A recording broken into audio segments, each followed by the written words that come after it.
What's up, guys? Matt here, coming at you with a quick shootout between two of the best budget-friendly RTRs in the 18th scale market at the moment, okay? These two trucks have had a lot of people ask which one should they get, which one's better. And so really, I'm going to point out the pros and cons of both of these trucks in this video and hopefully help you make the decision on which one you want. It's not for me to sit here and tell you this one's better or this one's better. That's kind of your thing. Like, it's your money you're spending, okay? So it doesn't matter to me which one you buy. It really does not matter, okay? But I do happen to have both of these on hand, so I'm going to break them down for you. Both of these I think are really good. I have a video on each of these trucks on their own, so if you want to check that out, check it out if you haven't already. But this one comes in at $100, this one around $175. Now this is going to go to like $120 eventually, so about a $50 to $60 difference more than likely. And we're just going to try to figure out if it's worth the difference, or maybe you would want to start here. So let's just talk about looks right off the bat. Now this comes with sort of these wheels and tires. So you'll see this truck has quite a few mods done to it. So all of the running in this video is just footage I had from when I ran this truck stock. And then I'm going to take this out and run the same lines and try to compare them, okay? So I'm not running this fully modded truck right now. But it does come with like these wheels and tires, which they're okay. They're just okay. Both trucks, honestly, when it comes to tires, it's a wash because we don't ever really keep stock wheels and tires. Neither one of them's great. So I would just throw them out. Bodies, as far as appearance, I prefer the Evo Pro. I like the Ascent. I don't mind the Ascent.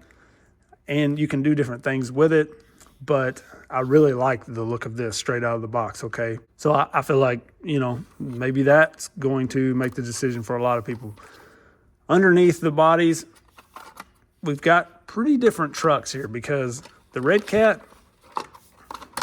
I like that it has the sort of clipless system. You slide it on, latch it in the front, and then the rear just has a little thing right there that latches, and then you're good. I like the sliders and stuff on this, but we'll talk about all of this in a second. The Evo Pro is just 4 pins. They're pretty aggravating. I don't really care for the pins, but I'd rather have that than like magnets, to be honest. So you see these two trucks are laid out pretty different. For one, this has the 2-speed transmission in it with your shift servo. So you've got a lot more going on in here. You've got this big, massive 280 motor, which does kind of get in the way of your servo. If you go moving things around, getting more travel, you can see I spaced my servo out with these spacers because I was just hitting the motor badly. So I did space that out a little bit. You could always change your motor, go a little bit smaller. I don't know why we have this massive motor in here, but it does crawl pretty well. And then the thing performs pretty well because it's on an LCG style chassis. So you'll see this is a nice looking chassis with an angled skid to it. It's got a lot of shock mount and link mount options. And overall, I give the nod on chassis to the Hobbyplus, mostly because the Redcat is just a little harder to work with this pinched in design here. You can see the servo hits the rails straight out of the box, and we're not even getting full travel out of the shocks here. So when you go modding this, you really kind of run into issues with that. Now I do like the more simple single speed transmission here. This is pretty simple. And the motor, you know, the motor's forward on this one as well. It's pretty easy to take this thing and bolt it over to something else. So you'll see this truck here is another Ascent, and it's on an SCX24 chassis, brushless Ascent axles, links, transmission, everything. I just flipped it all over to an SCX24 chassis and went brushless with it, and it worked pretty dang well. So, I mean, this is a little bit of a custom deal. The sliders even mounted up pretty well. I have a video talking about this truck a little bit, but very simple. The pinion and everything for this matches the 4M, so that's an easy swap. If you get a motor set up for the 4M, you can bolt it straight in here. So this truck's a little bit easier to go modding, in my opinion, just because of the single speed transmission and stuff. Now, the electronics in here, probably give a slight nudge to the Evo Pro when it comes to slow crawl. It's just geared a little bit better because it has the 2-speed, so you have a high gear that gives you the wheel speed. I kind of like this setup for a single speed because I can handle it well enough that I can get the crawl I want, but it has a lot of wheel speed with the stock setup and the single speed transmission. So that kind of depends on if you want to run a 2-speed, you know, with an extra servo and all that, or if you just prefer to go single and kind of get what you get. So kind of a wash, but probably a little bit better slow crawl for the Evo Pro. When it comes to the radios, this is the Evo Pro. These are pretty nice. They're very simple, small. You can one-hand drive them. Your shift for your transmission is here. And then you've got your dip switches and stuff. So pretty nice little transmitter. This one's not bad. The Redcat, this is kind of what we see a lot with some of the 10th scale RTRs.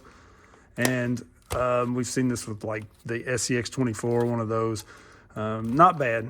They're both 4-channel and kind of a wash. I guess maybe I would kind of prefer this one just for the small size of it and the ease of one-handing it. So again, Evo Pro kind of wins that. Servos, I think probably the Redcat's slightly better. They're both pretty good. Like I haven't really had an issue with either one of them for a stock servo. So pretty even, possibly Redcat on the servo. So one of my main kickers between these two is just the slop in the driveline for the Hobbyplus. It's insane. These things are just known to have like this crazy amount of slop in the driveline. And I've seen people say, oh, well, that's usual, that's normal with portals. This has portals too. See that? Much better. And it's very noticeable when you're crawling. Sometimes you just really get a real jolt in your initial takeoff because of all that slop. It takes it a second to like engage, and then when it does, it just goes. The thing crawls very smooth though, really good electronics. But that is very aggravating. The Redcat,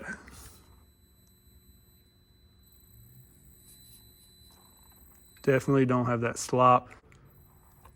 So I'm gonna give the nudge to the Redcat on that for sure. Now, the axles, they're kind of similar. They both have these big hangers down here.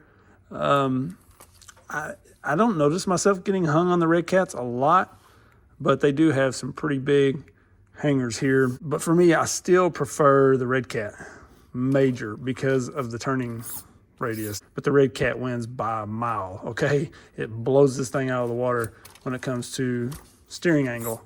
And that's a really good thing to have if you're going to take this truck and build a custom build out of it. So again, that's a win for the Redcat.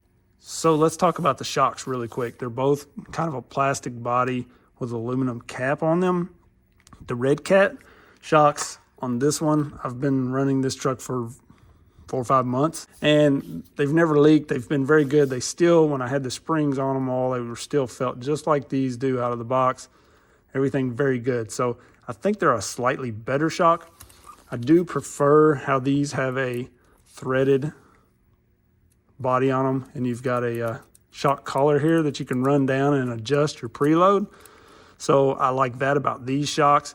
These just seem to go flat after a while, and maybe I just need to pull these apart and put some oil in them again or whatever, but they're just kind of, they don't do anything anymore. They're just kind of there, which doesn't really bother me. I like my trucks to sit kind of slammed anyways. And that's one thing with the Redcat is it just sits a little high, and it really kind of hurts it on performance straight out of the box until you add some weight and stuff. Besides that, the sliders, I definitely prefer the Redcat sliders. I just think they're cleaner. These are up a little higher, so I guess you could say you're adding a little clearance there. But I prefer this style slider. It just seems to work better than something like this that kind of seems like it wants to hang up more. That's all kind of a wash, honestly. So the only thing really I didn't mention here is the batteries. The Redcat comes with this 750 mile pack. which is going to run for like a lifetime. And this Hobbyplus comes with a 600 mom. Both of those, you're going to get a lot of run time. So let's take them out, run them, and I'll just talk more about them, why I think, what type of person I think would maybe prefer this truck and what type of person maybe would prefer this one. All right, if you watch the channel much, you know what we're going to do. We're going to start here. We're going to turn left and just see how far it takes us to turn this truck onto this board. This does have a lot of upgrades on it, but nothing to affect the steering. Nothing has been modded or changed or anything that would help give it any more or less steering, really. Dual rates all the way up. I'm going to go ahead and just drive the truck up onto the board so that we can leave it there. So right there. Now we're going to do the same with the Redcat, and you could actually grind on these axles a little bit, cut a little bit of material off and get a little more steering. But I mean, like I said, you can do mods to any of these things and get more, but basically a truck with difference, a little more maybe. That's huge when you're running on, especially an indoor course. That's huge. So you'll see here, going up this first climb, neither one of these trucks wanted to go far left, like right here. That's a very tough line for some of the like very modded trucks that I have. So I ended up just kind of going around the rock to the right. I was trying with the Evo Pro there a little bit to go left, but then just ended up needing to go right of that rock. Both of these trucks really struggle from the tires. I would give the edge to the Evo tires just a little bit on my course here. I kind of like the Redcat tires out in the creek and stuff. They seem to do pretty well on like wet, mossy, nasty stuff. But both of these, like I mentioned earlier, the tires is kind of a wash. I would just pitch them. The Redcat just feels really light. So I think it's going to benefit the most from some mods. It actually fared pretty well with the Evo. And I thought the Evo was going to do a lot better just straight away because it has more weight naturally with the bulkier transmission and the shift servo and everything. It's just a heavier truck, period, and it feels a little more planted when you're driving it. But that's where I think the Redcat will kind of benefit from the mods. You know, when you do start adding a little bit of weight, you can kind of put it where you want. It's a light setup, and then you put the weight up front, and it really makes a difference. You can also very easily just move the electronics in the Redcat. That's something I did a long time ago with my first one, and it made a pretty good little difference. If you guys want me to make a video on that, I can, like the free mods. I feel like everybody's made 5 free mods and 3 of them's moving the ESC battery and putting batteries in the controller or something. I don't know. But I can do that if you guys want to see what I did with it. But you can definitely just move the stock electronics around, and it helps this truck a little bit. The Evo Pro being wider made a big difference on some of the lines. It just made them a little bit easier. But both of these trucks, I really had to hit a lot of these lines multiple times to make them. Now, I did leave some of the fails in here just so you could kind of see these trucks fail. You know, they both struggled to get all of these lines, really. But they were able to get them in the end. So I left some of the fails in there. I know you guys didn't want to sit and watch these trucks just flip over themselves over and over the entire time. So I kind of cut some of that out. But I think the Evo struggles with the torque twist slightly more. The Redcat has some, but it just doesn't seem to be as bad. And then I think once we get a little more weight to the front end, it's not really going to lift that front as bad. I think it's kind of lifting the front just because it's so light and it's a tiny bit shorter than the Evo. Although it's very little. They look like the Redcat would be much shorter, but when you measure them, it's like a couple millimeters maybe. But here, the width of the Redcat really just made it struggle. Now, I like the narrow width, to be honest, once you get the weight distributed and down low and get things evened out a little better. But it did not like that climb at all. I couldn't get over that one.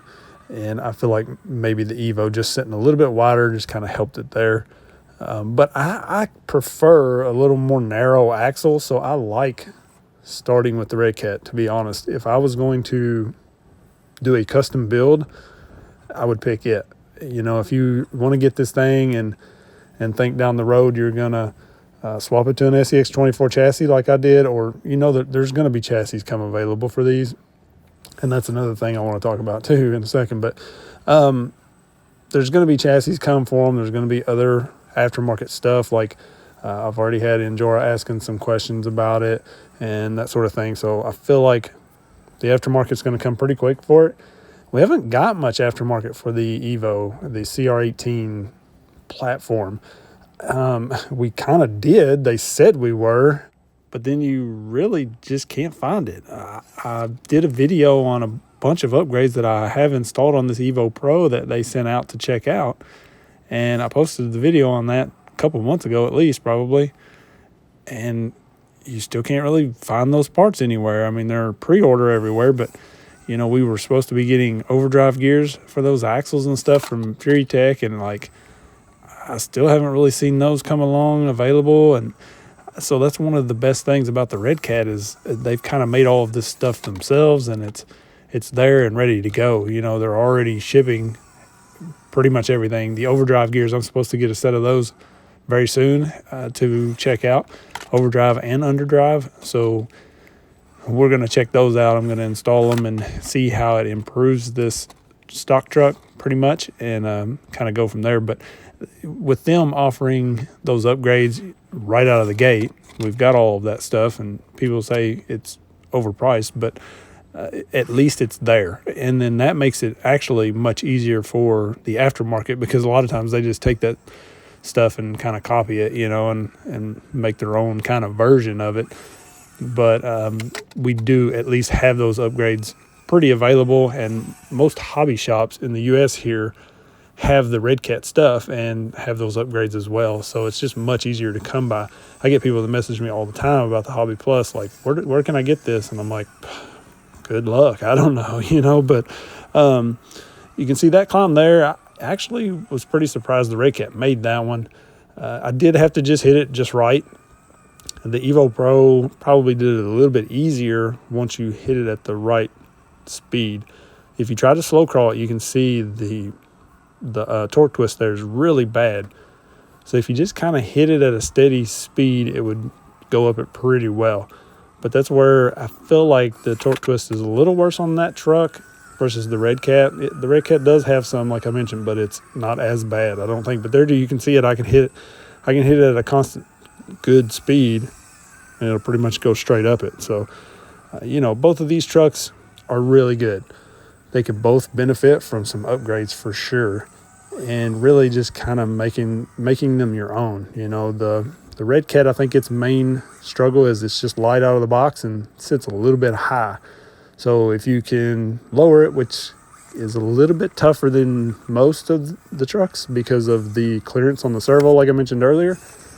But once you can kind of lower it a little bit, you know, one of these I actually just cut the chassis clean off in the front to clear the servo, my original test unit. So I don't know, you know, you guys decide. The Evo Pro out of the box, I think, wins.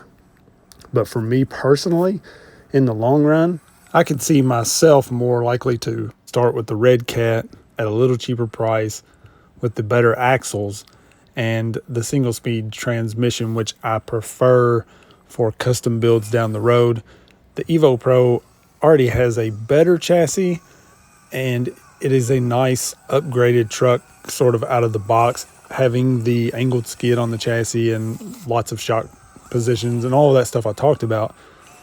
But it's probably not the exact chassis that I'm going to choose to go with most of the time. So I could take the Redcat and, you know, pick my own chassis. And right now you're just going to have to kind of make something work. But I feel like eventually we're going to get some aftermarket stuff for this. And in the long run, I just think, for me personally, I would probably go that way. A little bit cheaper truck, but I prefer the axles and the transmission and stuff slightly better for me. But both of these are really good. I'm not trying to say you shouldn't get the Evo Pro at all. You know, it's a really good truck. It's just kind of which way do you want to go with it? You know, the Evo Pro is a little more ready to rock, you know, straight out of the box, and just needs a little bit of weight and stuff. Whereas the Redcat, you can make it good, but I feel like the chassis is going to limit it just a little bit. But I think in the long run, it's going to possibly be better, at least for somebody like myself who kind of likes the little bit smaller track width of it and everything. So it just comes down to personal preference. And like I said before, like, I'm not here to tell you which one to buy. It really doesn't matter to me. I don't own stock in either one of these companies, you know, so it really doesn't matter. Just think about it and make the decision. I don't think you're going to be upset with either one of these at all. They're both really good, and I'd be happy with either one. So you guys let me know what you think about it. I'll leave the rest of the running in here for you guys to check out, and I appreciate you stopping in, hanging out, staying this long. If you're still here, you're amazing, and let me know what you want to see. Peace.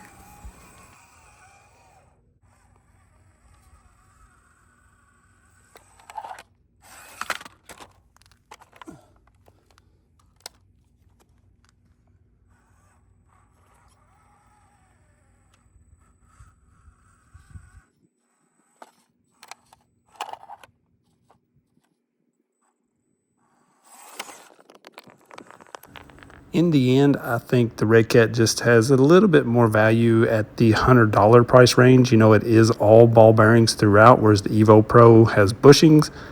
The Redcat does have plastic transmission gears, whereas the Evo Pro is all metal gears throughout. So that could be an issue, but there are metal gears available for the Redcat. And being like $70 to $80 less at the moment, I feel like it's just a really, really good place to start. But either one of these trucks, I think you'll be happy with them. And if you want to just take it out of the box and get the best performance, you're probably going to pick the Evo Pro. If you want to take it out of the box and add some upgrades down the road and possibly do completely custom build or something, me personally, I would choose the Redcat. You guys let me know what you think, and I appreciate you watching. Peace.